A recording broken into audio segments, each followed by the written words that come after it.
a hakikanin gaskiya hijabi wajibi ne ga ya mace ko tana da aure ko ba ta da aure,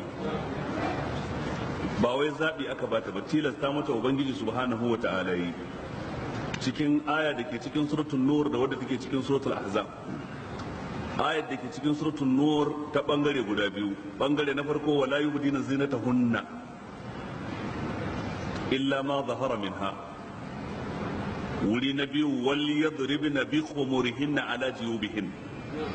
Tunda aka ce kar ta bayyanar da adanta, sai abin daga al'ada dama yakan bayyana, wato tufafin da aka sa dole ya bayyana.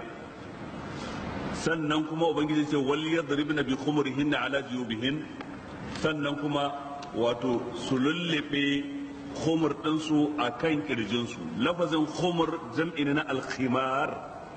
Alkhimar shine zane da mace za ta ɗora a kanta kuma ta rufe ƙirjinta da shi. Na ce masa gele zane ba na so in ce gele, domin gele za ka samu baya da kauri, to shi kuma tufafin da mace za ta rufe kanta da shi ta yadda har zai rufe ƙirjinta ana son ya zanto mai kauri. To kaga wannan yayi maganar rufe sama, zai rufe kanta ya rufe kirjinta har ya zuwa kila ya sauka kusa da gwiwoyinta. To abin da ya shafi suratul ahzab, fadin Allah subhanahu wa ta'ala ya ayyuhan nabi qul li azwajik wa banatika wa nisa'il mu'minin yudinina alaihinna min jalabibihin. Fadar cewa yudinina alaihinna min jalabibihin, jalabib jam'i na jilbab.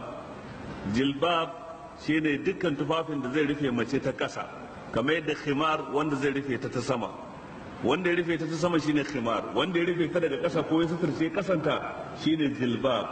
Sawa'un doguwar riga ce ta sa ta sauka har ƙasa, ko kuma a'a zane ne ta sa ta sassauta shi ya sauka har ƙasa. Ubangiji ce wato yudnina alaihinna min jalabibihin, su kusantar da tufafinsu daga ƙasa har ya zanto dab da ƙasa.